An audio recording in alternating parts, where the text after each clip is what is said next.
मोटा मोटा जोर न जो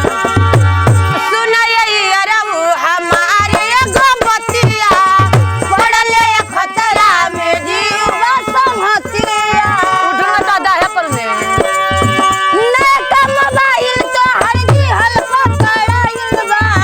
मिले मती हम अल्लाह गरमाइल शॉर्ट वीडियो बनते थे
मारदन मेला में पोड़ दुखेला।